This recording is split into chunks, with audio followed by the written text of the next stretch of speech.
다 함께 묵상하심으로 6월 8일 화요일 예배 시작하도록 하겠습니다.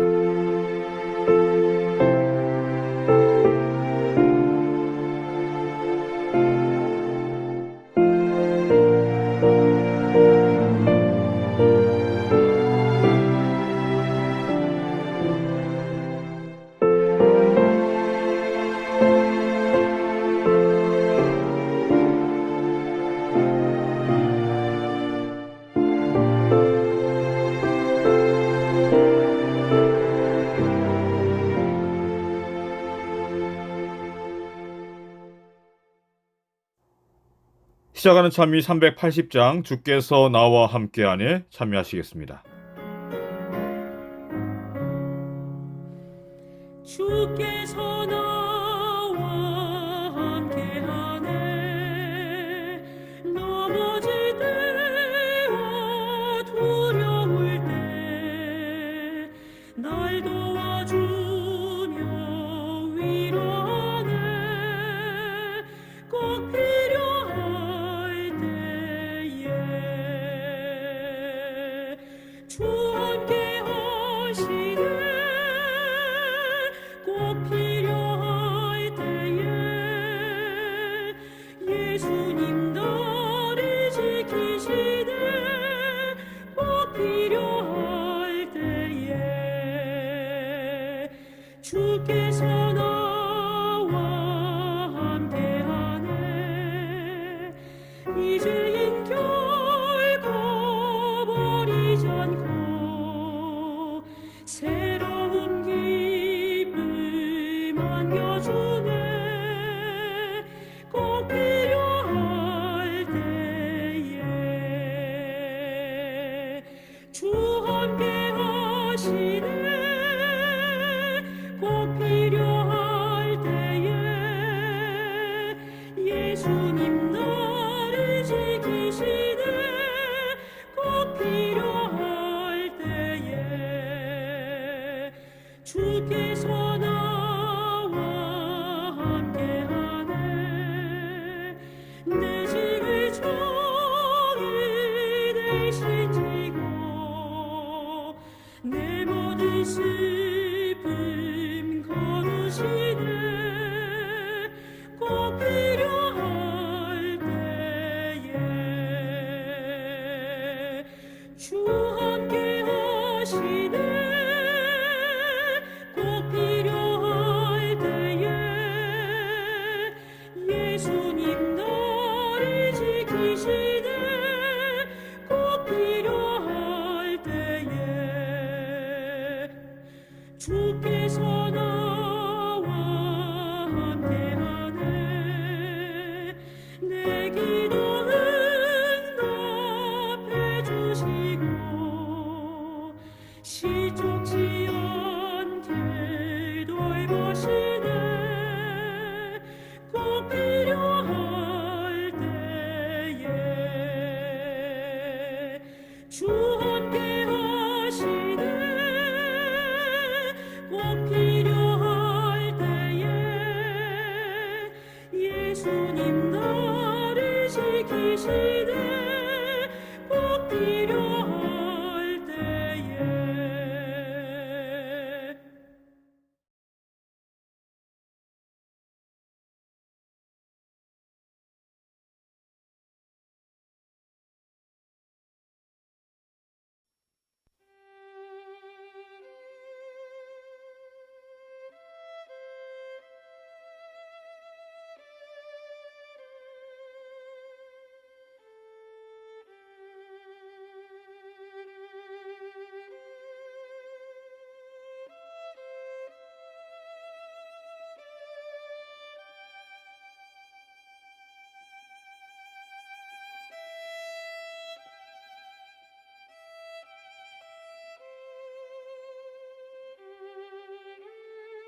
갈대 강함 대신에 나의 보배가 되신 주 나의 모든 것.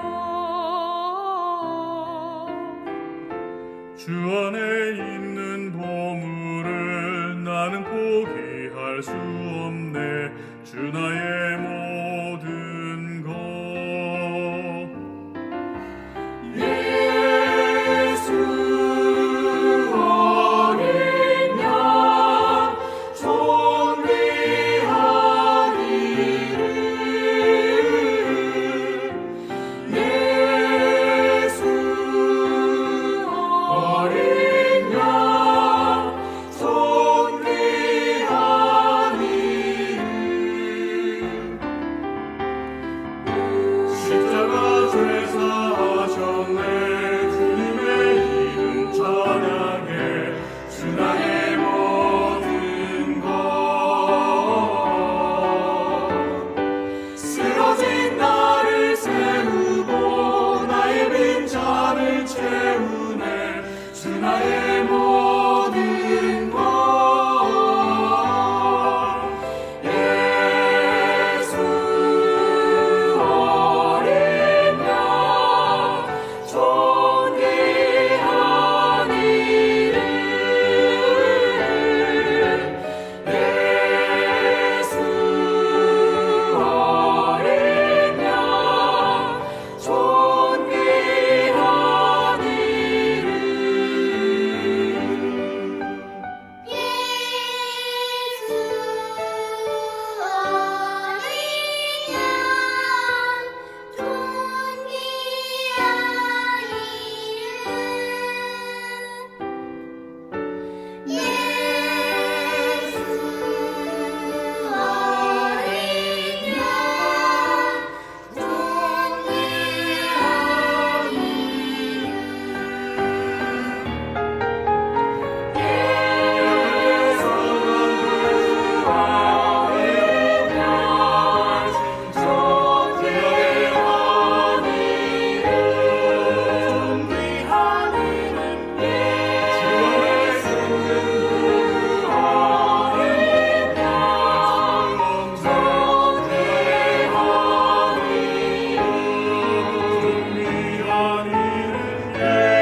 바벨론에 의해 예루살렘이 지도자와 백성들의 죄악으로 인해서 애워싸였었습니다.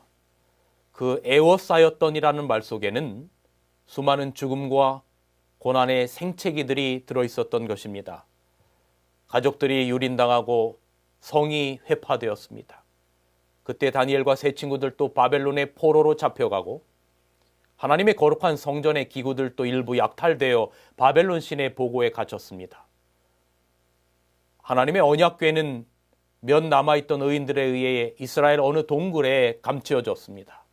그 이후로 언약궤는 하나님께서 감추셨고 하나님의 언약궤 안에 십계명은 하늘 성소로 옮기셨습니다. 바벨론이 침공할 때 예루살렘 성전의 촛대도 바벨론으로 옮겨졌습니다. 그러나 그 암흑의 시기에 하나님께서는 다니엘 시대의 촛대, 즉 사람 촛대로 삼으셨고 그는 다니엘은 말씀의 원칙에 입각하여 뜻을 정하고 바벨론의 촛대로 삼으셨다라고 하는 그러한 말씀을 지난 시간에 다니엘 1장의 말씀을 공부하면서 드리면서 우리도 주님 재림 가까운 이때에 등대 역할을 하자라고 하는 그러한 말씀으로 함께 나누었었습니다. 오늘은 다니엘서 2장을 살피면서 진동치 못할 나라를 받았은즉이라고 하는 제목으로 말씀을 드립니다. 그렇게 세상을 시끌벅적하게 했던 미국의 트럼프 시대도 결국은 항복하고 지나가고 이제는 바이든의 시대가 개막되었습니다. 오늘 다니엘서 2장 21절의 말씀이 생각납니다. 다니엘서 2장 21절 하나님은 때와 기한을 변하시며 왕들을 패하시고 왕들을 세우시며 지혜자에게 지혜를 주시고 지식자에게 총명을 주신다라고 기록하고 있습니다. 세상 역사는 결국은 어떤 한 인간 사람에 의하여 영원할 것 같지만 결국은 그 시대는 가고 또 다른 시대가 오고 하나님께서 세상 역사를 주관하신다라고 하는 것을 우리 마음 가운데 다시 한번 새겨야 될 필요가 있다고 생각합니다. 다니엘서 2장은 바벨론 느부갓네살의 신상에 관한 꿈을 기록하고 있습니다. 이 이야기는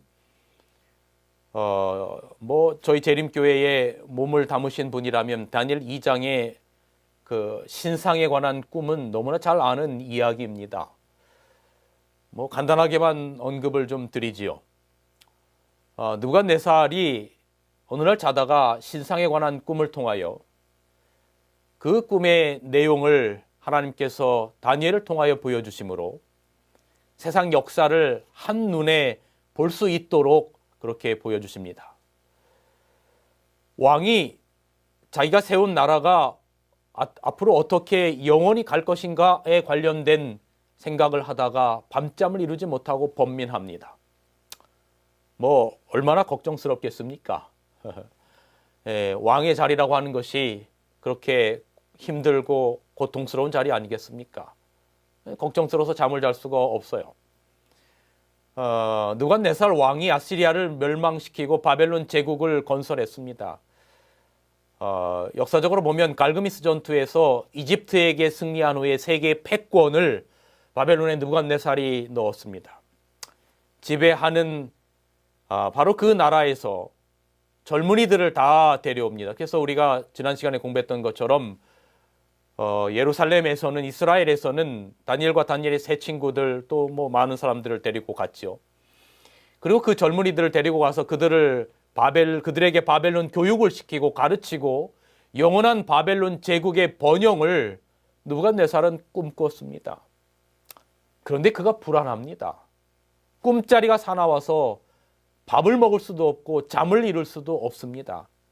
이것이 바로 권력을 가진 자의 불안이요, 권력의 무상함이 아닐까 싶습니다.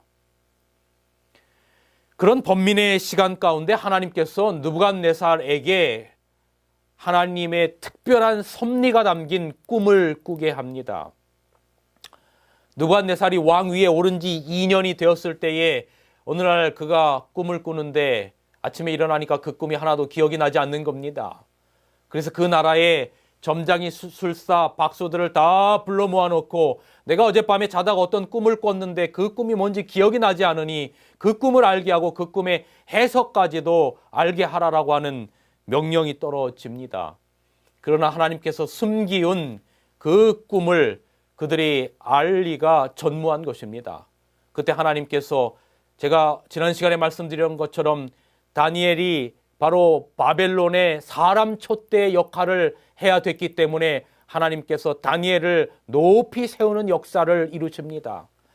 다니엘을 통해서 느부갓네살이 어떤 꿈을 꾸었는지 알게 하시고 그 해석을 알게 하십니다. 그리고 다니엘은 왕 앞에 가서 그 모든 이야기들을 다 하는 것입니다. 왕이시오 왕이 하나의 꿈을 꾸었나이다.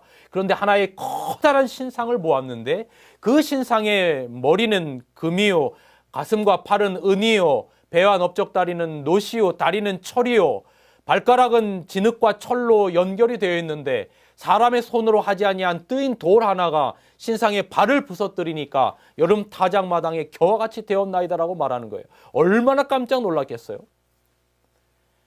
그 다음에는 당연히 궁금한 것이 그것이 무슨 뜻인지 해석을 묻습니다. 그래서 다니엘이 해석을 하지요. 이미 여러분이 잘 아시는 것처럼 왕이시여, 바로 그 금머리는 바로 왕이십니다. 바벨론 나라를 의미합니다. 그런데 그 나라가 당신이 지금 고민하는 것처럼, 밤잠 이루지 못하고 고민하는 것처럼 영원히 가지 않을 겁니다.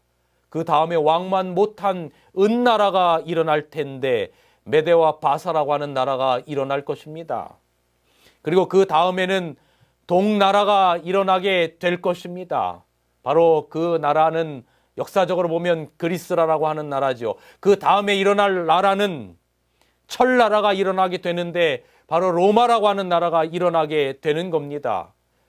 그리고 그 로마도 게르만족의 이동으로 말미암아 500년 이상이나 존재했지만 결국은 분열된 열국의 시대가 이어지고 그렇게 있다가 마침내 사람의 손으로 하지 아니한 돌나라 하나님의 나라가 임할 것을 다니엘 2장의 이야기를 통해서 그렇게 해석되고, 왕도 그렇게 그 모든 해석을 하나님께로부터 받은 다니엘을 통하여 알게 되었고, 오늘 우리도 이것이 어떤 의미인지 이미 다 알고 있습니다. 이 세부의 내용들은 여러분이 특별히 다니엘 계시록 예언만을 전문적으로 하시는 우리 김대성 목사님이나 또 홍명관 목사님, 박성환 목사님, 그런 분들의 그 다니엘 2장의 강의를 들으시면 그 디테일한 내용들을 여러분 다 아실 수 있습니다. 그러나 저는 뭐 이게 지금 특별히 그 예언 연구만을 중점적으로 하는 시간은 아니기 때문에 전체적인 그런 의미만을 좀 설명을 드리고 그 안에서 얻을 교훈들 중심으로 말씀을 드리려고 합니다. 이렇게 성경의 예언에 따라서 바벨론과 메데페르시아와 그리스와 로마와 그 다음에 유럽의 분열의 시대와 그리고 마침내 예수님께서 이 땅에 오시는 돌나라로 그렇게 이어지게 되는 성경의 예언의 역사는 이루어져 왔고, 앞으로 예수님의 재림이라고 하는 것으로 온 세상 역사는 끝나게 될 것입니다. 세상의 나라들은 성경의 예언에 따라서 흥망성쇠를 거듭해 왔습니다. 그런데 여러분, 어쩌면 금, 은, 동철 나라들은 어쩌면 그리 중요하지 않습니다. 그 이유는 이 모든 제국들은 여름 타작마당에 겨같이 결국은 다 날아갈 것이기 때문에 그렇습니다. 다니엘 2장 35절 때 철과 진흙과 놋과 은과 금이 다 부서져 여름 타작마당에 겨같이 되어 바람에 불려 간 곳이 없었고 라고 기록합니다. 느부갓네살은 바벨론 나라를 이 세상에서 가장 강력한 제국을 만들려는 꿈을 꾸었습니다. 그리고 그 꿈을 고민하느라 밤잠을 이룰 수 없었습니다. 그런데 여러분, 이 모든 나라가 여지없이 다 무너졌습니다. 지금 그 나라의 흔적이 어디 있습니까? 그저 고고학자들에 의하여 그런 것들이, 그런 나라가 존재했다라고 하는 것을 발굴해낼 뿐입니다. 그런데 여러분, 여기 1980년 8월자 타임지에는, 여러분 여기 화면에 보이시죠? 타임지에는 여기 이라크 on the march 라고 하는 그 타이틀로 사담 후세인의 얼굴을 뭐 대문짝만하게 배경 바탕 얼굴로 해서 타임지가 실렸습니다. 여러분, 이 타임지 안에 있는 내용을 보고 저는 깜짝 놀랐어요. 이 안에 있는 내용이 이런 내용입니다. 사담 후세인이 자기가 제2의 느부갓네살을 표방했다라고 기록하는 겁니다. 왜냐하면 여기 사담 후세인의 나라였던 이 이라크라고 하는 나라가 올라가면 바로 그 나라가 고대 바벨론의 영토였던 것입니다. 그래서 사담 후세인은 자기가 제2의 느부갓네살이 되기를 표방했어요. 여기 제가 그 내용의 일부를 좀 읽어드리겠습니다. 사담 후세인은 고대 바벨론의 왕이었던 자신의 영웅인 느부갓네살의 전쟁 마차에 자기 자신을 그려넣었다. 성경 다니엘서에 나오는 바벨론 왕 느부갓네살이 BC 587년에 예루살렘을 파괴하고 70년을 포로로 다스림으로 역사에 남은 것처럼 후세인은 이스라엘을 향해 경고했다라고 여러분 여기에 그렇게 기록하고 있습니다. 근데 여러분 이 사진 한번 보십시오. 여기 보면 여기 그 전쟁 마차가 있는데 마차에 바퀴가 있지 않습니까? 그림에 마차가 있는데 여기 그 앞에는 사담 후세인의 얼굴이 있고 그 뒤에는 있는 그 형상은 바로 느부갓네살 왕의 형상입니다. 그리고 그 느부갓네살이 마차를 탄 곳 옆에 자기 자신의 사진을 그려 넣음으로 말미암아 자신도 느부갓네살 왕 옆에서 마차를 타고 있는 내용을 그린 것입니다. 여러분 이것이 이 사진이 어디에 있었냐면 미군들에 의하여 발견됐는데 후세인 궁에 이 자신을 그려 넣은 이 그림이 있는 것이 미군에 의하여 발견됐습니다. 이게 바로 타임지에 이 사진이 실렸습니다. 놀라운 것입니다.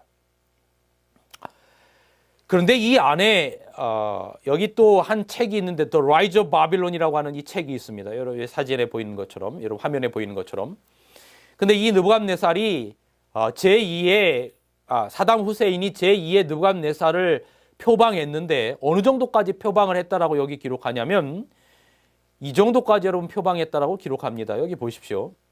느부갓네살이 전사요 독재자였는데 사담 후세인도 그 뉴욕 타임지 2007년 10월 7일자에 보면 250만 명 이상을 죽인 전사와 독재자로 그렇게 이야기를 합니다.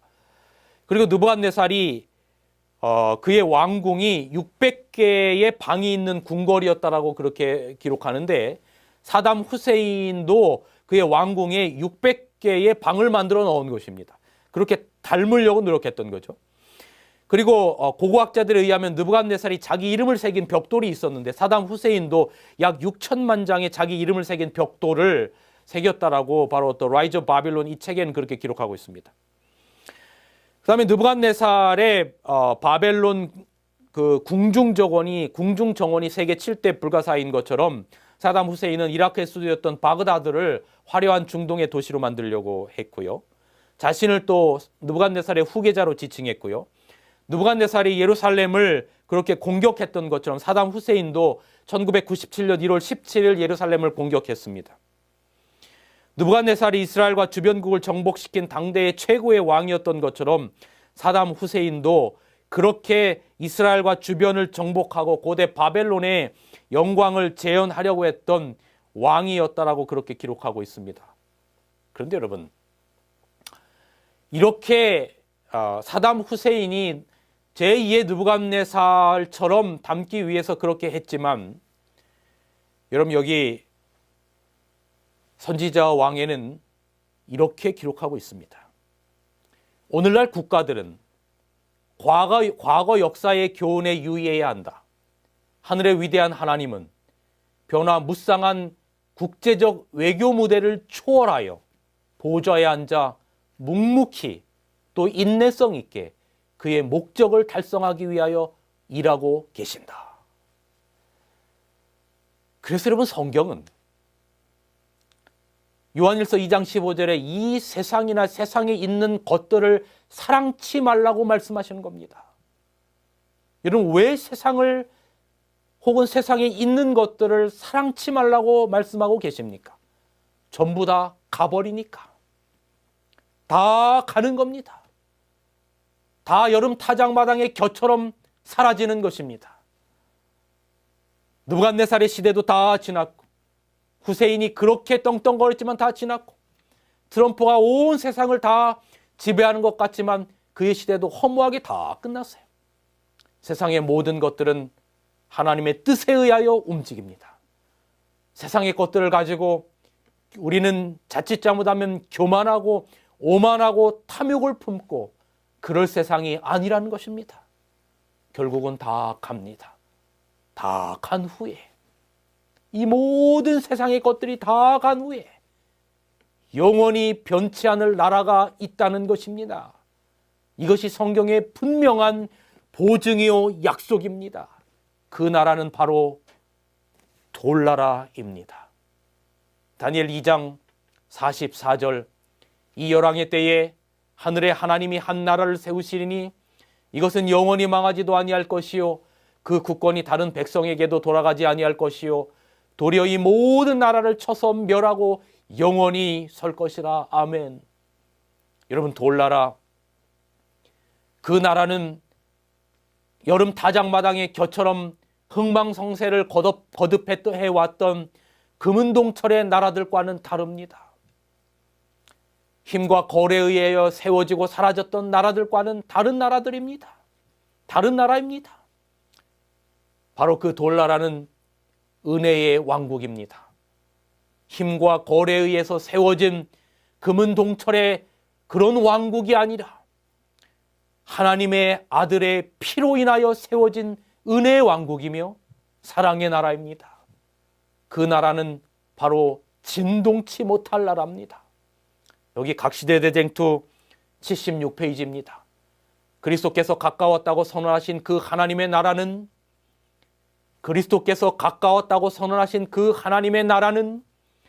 그리스도의 죽음으로 말미암아 건설되었다. 이 나라는 제자들이 믿고 있었던 바와 같은 이 세상 나라가 아니었다 그랬어요. 여러분, 제자들이 예수님에 의하여 갖기를 원했던 나라도 금은동철 이런 세상 나라였어요. 그런데 하나님께서 세우실 나라는 예수님의 십자가의 피로 세워진 나라가 될 것이었어요. 다니엘 2장 45절 하나님이 세우실 진동치 못할 나라는 사랑에 의해서 세워진 나라인데 사랑은 힘과 거래를 부서뜨리는 겁니다. 여러분, 여기 다니엘 2장 45절 보세요.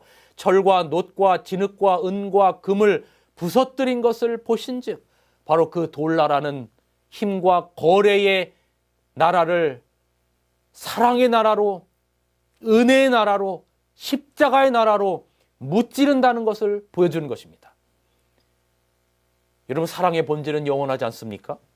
고린도전서 13장 8절 10절 사랑은 언제까지든지 떨어지지 아니하나 예언도 패하고 방언도 그치고 지식도 패하리라. 온전한 것이 올 때는 부분적으로 하던 것이 패하리라.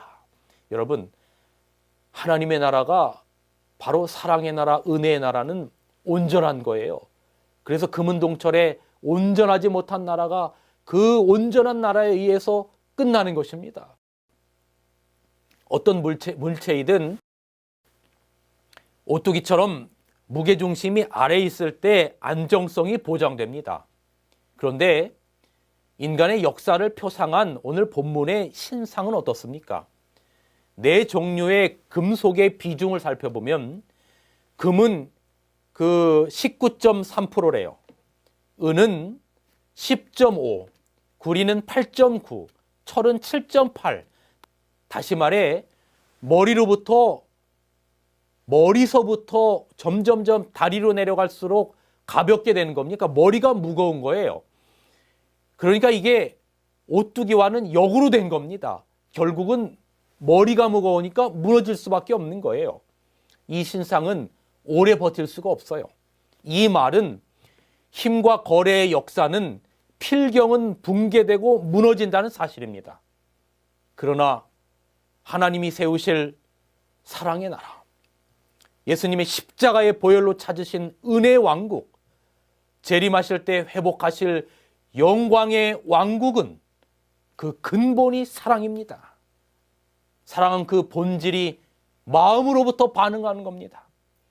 결단코 진동치 못하고 패하지 않을, 부분적이지 않은, 영원히 떨어지지 않을 바로 그 나라가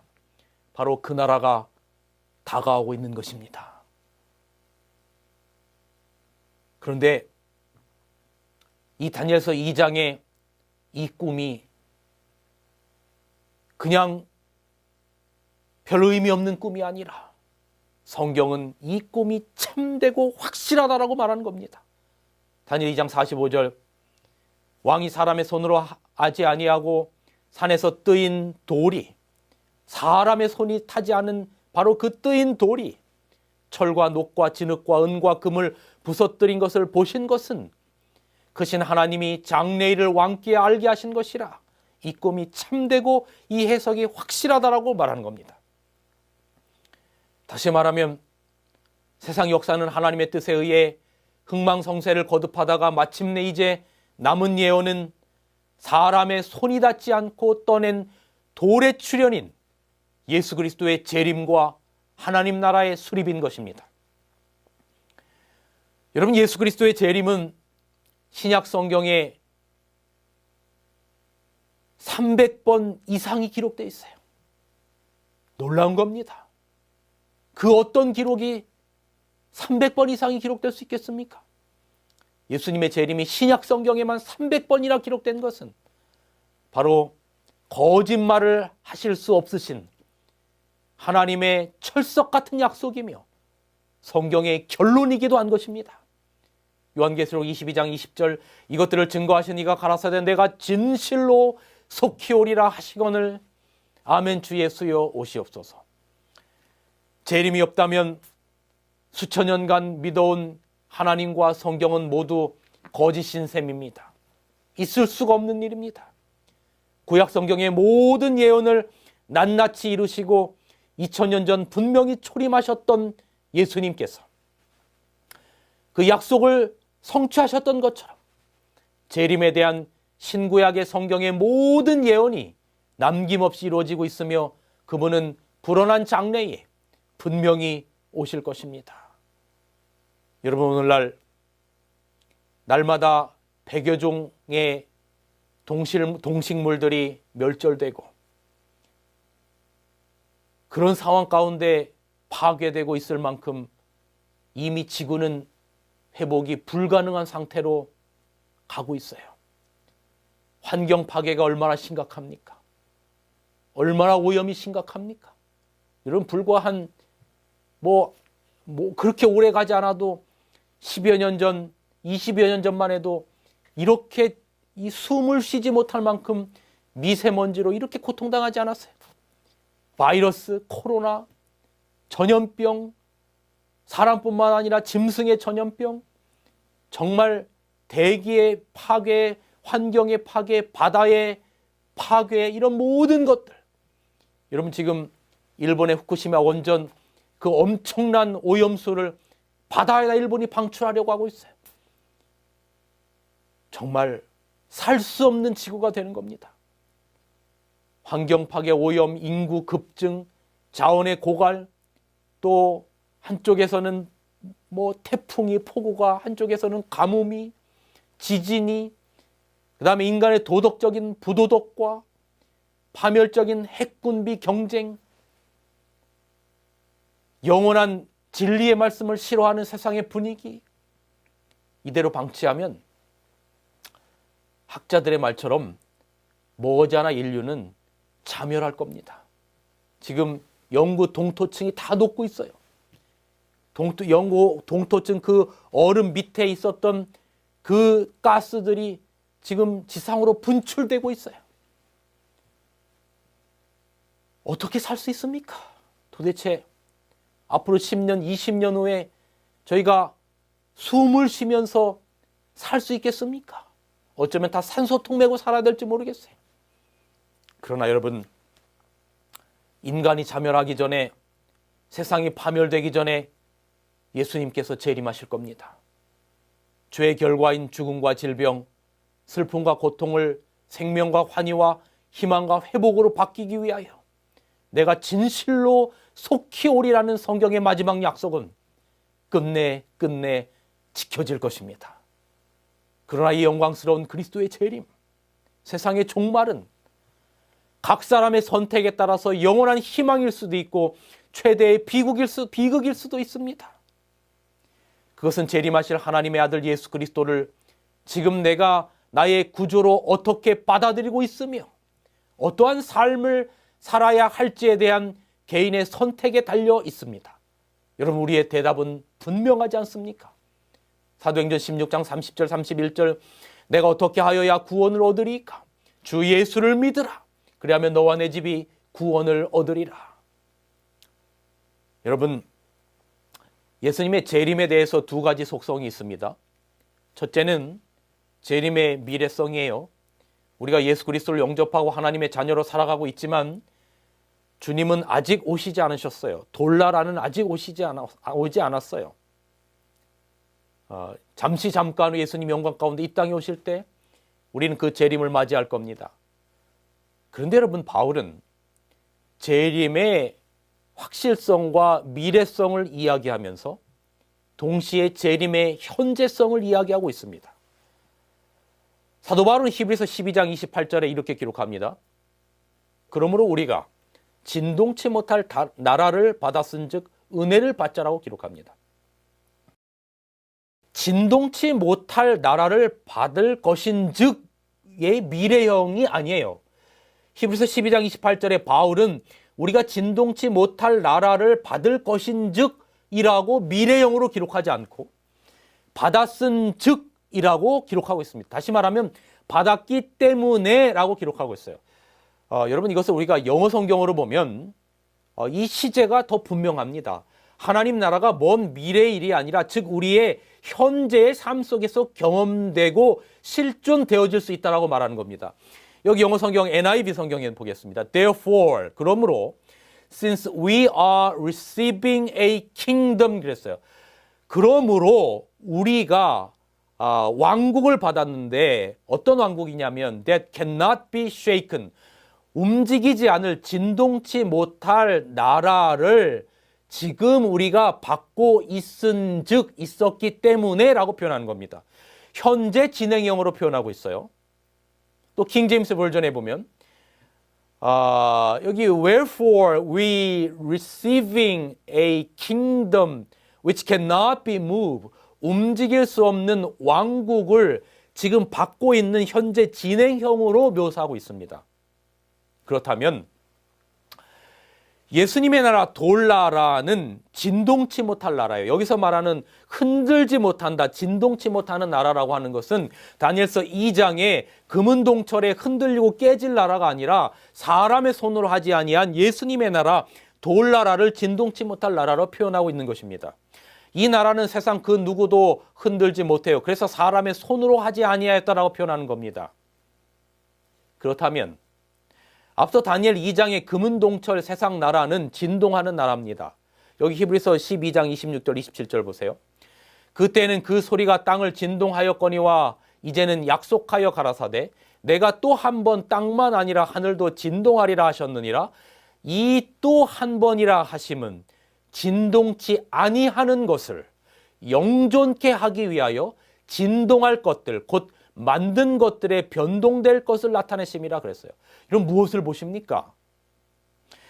세상 나라, 즉 사람이 만든 나라는 다 진동하는 나라, 무너지는 나라가 되는 겁니다. 밑뿌리부터 흔들리고 결국은 무너지는 나라가 될 겁니다. 그런데 예수님의 나라는 흔들리지 않고 진동치 아니하는 나라입니다. 히브리서 12장 28절 그러므로 우리가 진동치 못할 나라를 받았은즉 은혜를 받자 이로 말미암아 경건함과 두려움으로 하나님을 기쁘시게 섬길지니 기록하고 있어요.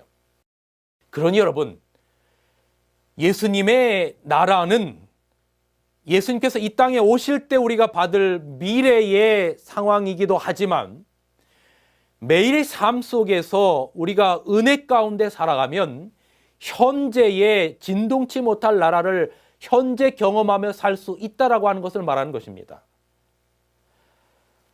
여기 은혜를 받자라고 하는 히브리서 12장 28절에 이 말의 헬라어 원형의 의미가 뭐냐면 재림교 주석에는 이렇게 표현하고 있어요. 은혜를 받자를 우리가 감사하자라고 그렇게 해석하고 있어요.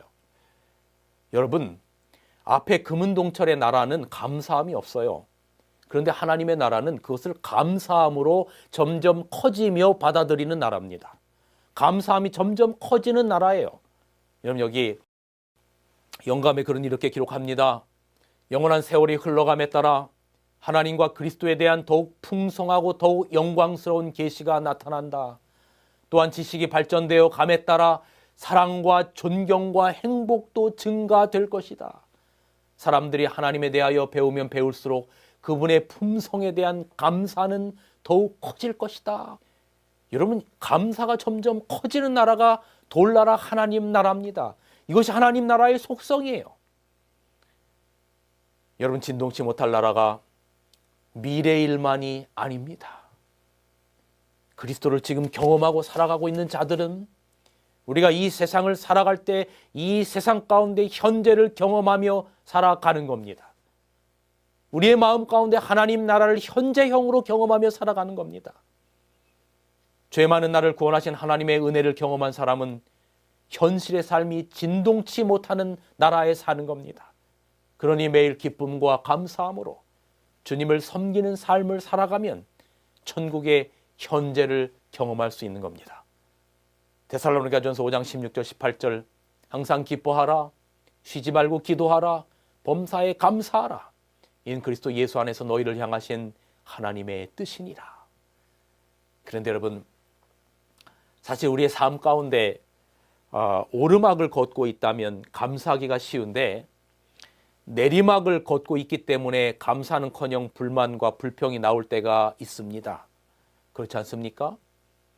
그럴 때마다 저는 유명한 영성가 헨리 나우엔의 내리막길에서 만난 예수라는 이 글을 읽기를 좋아합니다. 이 내리막길에서 만난 예수라고 하는 헨리 나우엔의 책 가운데 보면 그 헨리 나우엔은 이 하버드 대학교 신학부의 정교수직을 버리고 한 정박아 시설의 자원봉사자로 들어가서 봉사한 그런 사람인데 그는 이렇게 고백했어요. 나는 그동안 작은 성공의 외로운 꼭대기를 향하여 그리고 작은 인기, 작은 권력의 오르막길만을 추구해 왔다. 우리 보통 이렇게 살지 않습니까? 그 작은 성공의 외로운 꼭대기를 향하여 그 작은 인기, 작은 권력을 쟁취하고자 그렇게 오르막길을 추구하면서 살아왔다는 겁니다. 이 사람도. 그러나 어느 날 정신 박야가 아담군을 보면서 이런 사람들의 고통에 동참하는 내리막길을 통해 예수를 더 잘할 수 있을 것이라 생각했다. 그 다음에 보세요. 오르막길에서는 예수가 보이지 않는다. 오르막길은 늘 성공과 칭찬에 가려져 있어서 예수님이 보이지 않는다. 그런데 내리막길에서 진정한 예수를 만날 수 있었다. 그래서 나는 이제 내리막 인생을 걷고자 한다. 이유는 간단하다. 예수님을 가까이 하고 싶어서이다. 믿음의 가족 여러분, 진동치 못할 나라, 바로 그 나라가 영원한 나라입니다. 그 나라의 본질은 힘과 거래가 아니라 바로 사랑과 감사입니다. 힘과 거래의 나라는 타작마당에 겨같이 사라질 것입니다. 오늘 우리는 무엇 때문에 이렇게 치열한 투쟁을 하며 이 세상에서 살아가십니까? 결국 무너질 것을 붙들고 그것을 붙잡아 보려고 그리도 애쓰며 살아가십니까? 기억합시다. 타작마당에 겨같이 사라질 것을 위해 영원한 세상, 그 세상처럼, 이 세상에서 다 없어질 것을 위해 이 세상이 영원한 세상처럼 그렇게 착각하고 살지 않으시기를 간절히 기도합니다. 그리스도가 다시 오십니다. 우리를 위하여 죽으시고 부활하신 주님께서 돌나라, 감사의 나라, 사랑의 왕국을 세우러 이 땅에 다시 오실 것입니다.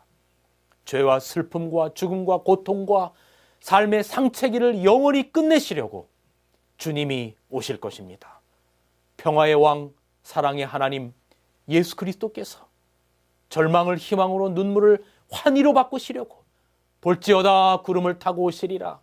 각 사람의 눈이 그를 보겠고라고 말씀하신 것처럼 그렇게 환하고 영광스럽게 다시 오실 것입니다. 그 나라가 오기 전까지 진동치 못할 나라를 우리 마음속에 현재로 가질 수 있습니다. 그것은 그분의 사랑을 마음 가운데 품고 감사와 기쁨으로 주님을 섬기면서 낮은 자리에서 살아가는 것입니다. 랍비 문학에는 다음과 같은 말이 있어요. 오는 세상에서는 모든 제사가 그칠 것이나 감사의 제사는 영원히 남을 것이다. 다시 한번 읽어드립니다. 오는 세상에서는 모든 제사가 그칠 것이나 감사의 제사는 영원히 남을 것이다. 이것이 바로 하나님 나라의 속성입니다. 하루하루 은혜와 감사를 체험하지 못하면서 무조건 주님 오실 날만을 간절히 기다린다는 것은 어불성설입니다. 매일 여러분의 삶에서 하늘을 체험하시고 감사와 은혜와 감격으로 사시기 바랍니다. 그런 자들을 데리러 우리 주님 영광 가운데 이 땅에 오실 것입니다. 비록 무화과 나무가 무성치 못하며 포도나무에 열매가 없으며 밭에 소출이 없으며 우리의 양이 없고 외양간에 소가 없을지라도 주님을 인하여 기뻐할 수 있는 하박국의 신앙이 우리의 신앙이 되었으면 참 좋겠습니다. 말씀을 줄이겠습니다. 마치는 찬미 371장 구주 예수 의지함이 1절만 찬양하시겠습니다.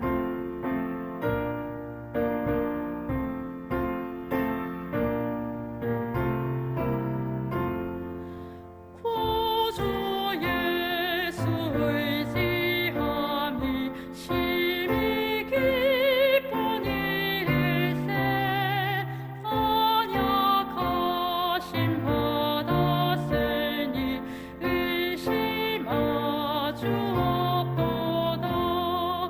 구주 예수 믿는 것은 받은 증거 큼일세. 구주 예수 귀한 예수 믿음 더욱 주소서. 사랑이 충만하신 우리 주님, 신실함과 경건함으로 예배를 드리게 하시고 마음 다해 주님을 찬양할 수 있도록 인도하여 주시니 감사합니다.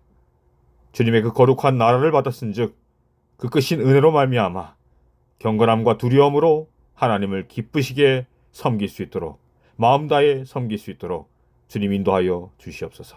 안식이 될 때까지 저희 백성 지켜주시고 주님과 동행하는 한 주 보낼 수 있도록 인도하옵시기를 예수님의 이름으로 기도드리옵나이다. 아멘.